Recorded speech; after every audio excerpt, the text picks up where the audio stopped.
अस्सलाम वालेकुम वरहमतुल्लाहि वबरकात। व्यूअर्स, आज की वीडियो हमारी बहुत इंटरेस्टिंग होने वाली है और इसमें हम ये जानेंगे कि हमें ये जो लोड स्केड्यूल है, जो लोड शेड्यूल है, ये किस तरह से हमें रीड करना चाहिए, या इस लोड शेड्यूल को समझने के लिए कितने पॉइंट्स को जानना जो है वो ज़रूरी है। तो शुरू करते हैं वीडियो को। तो सबसे पहले तो यहाँ देख लीजिए कि हमें सबसे पहले ये चीज़ देखनी है कि अलग अलग एरिया के अलग अलग लोड स्केड्यूल जो हैं वो डिफरेंट हो सकते हैं। डिपेंड करता है कि आपका एरिया और जो आपका कंपार्टमेंट है या आपकी जो लोड की रिक्वायरमेंट है वो कितनी है। फर्स्ट ऑफ ऑल तो ये। सेकेंडली ये कि सेफ्टी ग्लव्स नहीं पहना हूँ क्योंकि यहाँ पर कोई हमारे पास में ओपन वायर सोर्स नहीं है, तो इसलिए यहाँ पर सेफ्टी का कोई हजर्ड नहीं फ़िलहाल। Coming back to the topic, तो सबसे पहले हमें किसी भी लोड स्केड्यूल के अंदर इस चीज़ का ध्यान रखना है कि हमारे पास जो पहला कॉलम है ये हमारे इनकमर का जो मेन पावर है उसको शो ऑफ करता है। फॉर एन एग्जांपल, यहाँ हमारे पास 63 एम्स का मेन इनकमर है इस स्पेसिफिक डीबी के लिए। यहाँ अभी बात सिर्फ हो रही है सिर्फ और सिर्फ इस एक डीबी की कि ये डीबी जो ये डिस्ट्रीब्यूशन बॉक्स है हमारा, ये कितनी जगह को और कितने एमएम की वायर से ऑपरेट कर रहा है, और इस डिस्ट्रीब्यूशन बोर्ड के अंदर हमारे पास जो है वो कंप्लीट लोड कितना आ रहा है। तो हमारा जो ये लोड स्केड्यूल है वो सिर्फ और सिर्फ इस एक डिस्ट्रीब्यूशन बोर्ड को डिफाइन कर रहा है। तो हमारे पास पहले कॉलम में हमेशा मेन इनकमर की रेटिंग आएगी। फॉर एग्जांपल हमारे पास यहाँ 63 एम्पेयर का TPN आइसोलेटर है। तो इस पॉइंट को आपने ज़रूर नोट करना है कि यहाँ पर ये एक जो है वो कोड है TPN। ये डिफरेंट भी हो सकते हैं, मीन्स ये SP भी हो सकता है, SPN भी हो सकता है, TP भी हो सकता है, 4P भी हो सकता है, और क्या कहते हैं, फ़िलहाल तो ये TPN है। तो ये TP भी होता है और SP भी होता है। तो अलग अलग कोड में जो इसकी पर्पस होता है वो डिफरेंट होता है। तो ये TPN मीन्स 3 पोल न्यूट्रल, या हम इसको 3 फेज़ न्यूट्रल भी कह सकते हैं। तो ये बेसिकली 63 एम्स का 3 पोल एंड प्लस न्यूट्रल का पॉइंट भी इसमें रहेगा। ये एक आइसोलेटर है जो हमारा मेन पर है, ठीक। तो हम अगर आपको इसको लाइव एग्जांपल दिखाएं तो वो ये है, जो हमारा मेन है 63 एम्स का है। फाइन। तो हमारा जो लोड शेड्यूल है, अब देखिए हमेशा एक लोड शेड्यूल में, वैसे ये जो लोड शेड्यूल हमारे पास है वो देवा की स्पेसिफिकेशंस के हिसाब से है। तो हर किसी का जो लोकल एरिया होता है, कोई सिटी या डिस्ट्रिक्ट अलग अलग जिस तरह से होते हैं, तो हर किसी का अलग अलग लोड शेड्यूल और पावर कंजम्पशन के हिसाब से डिफरेंस रह सकता है। तो बेसिकली हमारे लोड स्केड्यूल के अंदर जो है एक ग्राफ हुआ करता है। सबसे पहले तो हमें इस ग्राफ को चेकआउट कर लेना चाहिए कि कौन सा कोड जो है वो किस चीज़ को डिनोट कर रहा है इस लोड स्केड्यूल के अंदर। फाइन। अगले स्टेप में देखिएगा तो हमारा पहला कॉलम जो है वो मेन इनकमर को डिनोट कर रहा है या जाहिर कर रहा है कि हमारा जो मेन इनकमर है वो कितने एम्स का है। फाइन। अगर आप सेकंड कॉलम की तरफ आए तो यहाँ जितने आपको ब्रैकेट्स दिख रहे हैं, मीन्स ये एक है, तो ये हमारे यहाँ रेटिंग ऑफ ELCBs को डिनोट करेगा। वेट, तो ये हमारे रेटिंग ऑफ ELCBs को डिनोट करता है। जैसे कि अब ये ब्रेकर का डिफरेंस भी यहाँ पर आ जाता है। आप ये देख सकते हैं कि ये एक ELCB का कॉलम है, मेन इनकमर के कॉलम के बाद में ELCB का कॉलम आता है। तो ELCB basically earth leakage circuit breaker जिसे कि हम कहते हैं।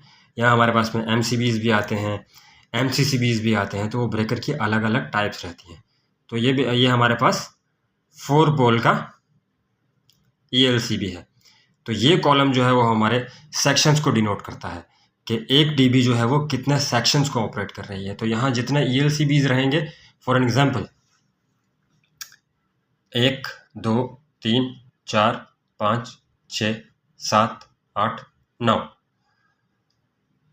तो 9 ALCBs का मतलब है 9 ALCBs का मतलब है कि ये 9 सेक्शंस को ऑपरेट कर रही है।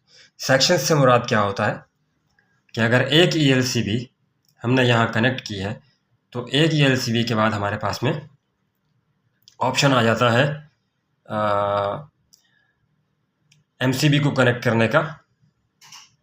ELCB के बाद कनेक्ट होते हैं MCB और MCCB। फाइन।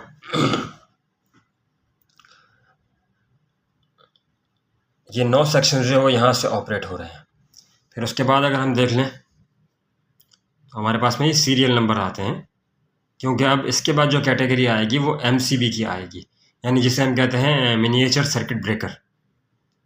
ELCB अर्थ leakage circuit breaker, MCCB miniature current circuit breaker, और MCB जो है वो क्योंकि रेटिंग के हिसाब से छोटे होते हैं। फॉर एग्जांपल यहाँ पर देखिएगा कि 20 एम्स का है, 10 एम्स के भी रहते हैं इसी तरह से। अब ये जैसे 32 एम्स का है सिंगल पोल, वो एक 10 एम्स का है। तो लाइटनिंग सर्किट्स के लिए और हमारे जो पावर सॉकेट के सर्किट्स होते हैं उनके लिए जो है वो हम 20 एम्स और 10 एम्स के यूज़ किया करते हैं। बेसिकली लाइटनिंग सर्किट के लिए जो है वो 10 एम्स के ब्रेकर्स यूज़ होते हैं MCB, क्योंकि अब आजकल हमारे पास जो है वो कम वाट पर चलने वाली जो लाइट्स हैं वो अवेलेबल हैं, डिस्पाइट ये कि पुराने टाइमों में हमारे पास में जैसे 100 वाट के बल्ब भी हुआ करते थे, तो अब जो है इस वक्त हमारे पास 12 वाट की भी लाइटें मौजूद हैं।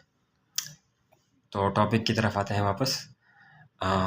इसका फर्स्ट, सेकंड और थर्ड कॉलम जो है वो डिनोट करता है सीरियल नंबर को।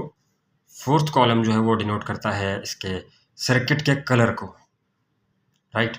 जैसे हमारी जो वहाँ वायर का साइज़ है वो है 4 कोर और 16 mm। तो जैसा कि मैंने पहले भी कहा था कि अलग अलग DB जो है वो अलग अलग एरिया के लोड रिक्वायरमेंट के हिसाब से अलग अलग केबल्स को इस्तेमाल कर सकती है। तो ये जो केबल का साइज़ है हमारे पास 16 mm है, 4 कोर 16 mm। 4 कोर में एक न्यूट्रल रहेगा और 3 तो फेज़ रहेंगे RYB। तो इस तरह से ये आ जाता है कलर, सर्किट कलर जो नेक्स्ट कॉलम में है, ठीक। उसके बाद में रेटेड एम्स कि हमने जो MCB इसको कनेक्ट किया है वो कितने एम्पेयर का है।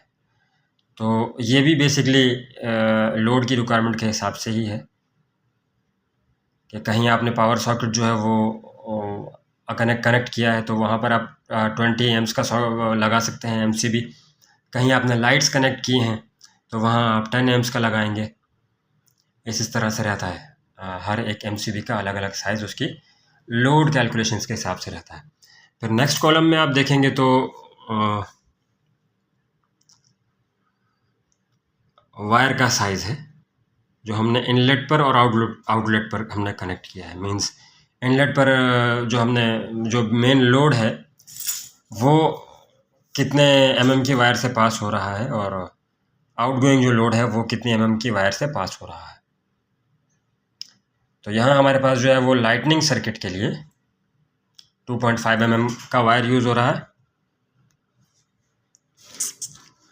तो ये जो कॉलम है हमारे पास, ये हमारे वायर गेज को और वायर कितनी mm की है और किस साइज़ की है वो डिनोट करता है, ठीक। जैसा कि आप देख सकते हैं कि जो छोटे सर्किट्स हैं, फॉर एग्जांपल लाइट्स के सर्किट हैं, तो वो 2.5 से ऑपरेट हो रहे हैं।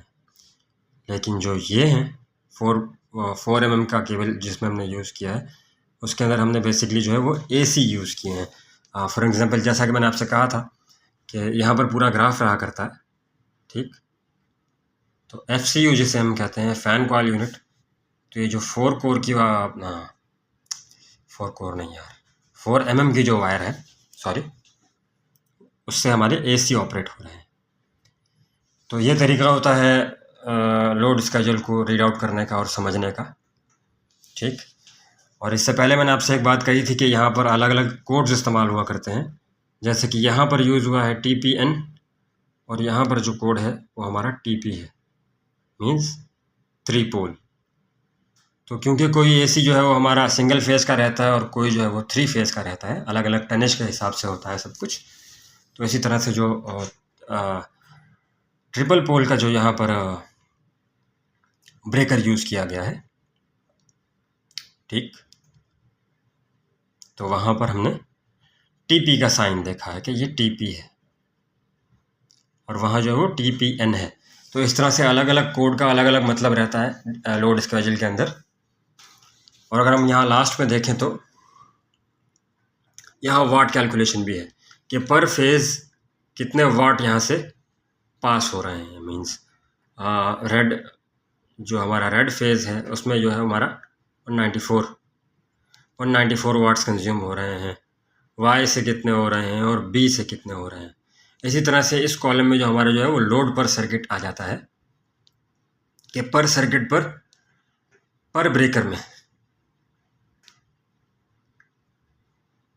ब्रेकर में यहाँ लोड कितने वाट का है। तो हम लोग अपनी लोड रिक्वायरमेंट के हिसाब से जो है वो 20 एम्स का भी ब्रेकर यूज़ कर सकते हैं, 10 का भी यूज़ कर सकते हैं और 32 का भी यूज़ कर सकते हैं। इसी तरह से अगर आप नीचे देखेंगे तो जो टोटल कंजम्पशन है, जो टोटल लोड है वो कितना है। फॉर एन एग्जांपल यहाँ पर 28.73, तो ये जो है वो कंप्लीट लोड है जो इस DB के ऊपर आ रहा है। उसी हिसाब से हमने इसमें ब्रेकर्स भी यूज़ किए हैं और ये सारी की सारी जो कैलकुलेशंस हैं वो एज़ पर देवा स्टैंडर्ड्स हैं। तो हर एक एरिया का जो है वो स्टैंडर्ड जो है वो सेपरेट हो सकता है, ज़रूरी नहीं है कि एक ही जैसा हो, लेकिन DB का जो लोड स्केड्यूल है उसको रीड आउट करने का और समझने का तरीक़ा यही है कि हर एक कॉलम जो है, हर एक कोड जो है वो हर एक अलग अलग चीज़ को डिनोट कर रहा होता है। Thanks for watching the video. मज़ीद कंटेंट के लिए साथ जुड़े रहिए और चैनल को ज़रूर सब्सक्राइब कीजिएगा।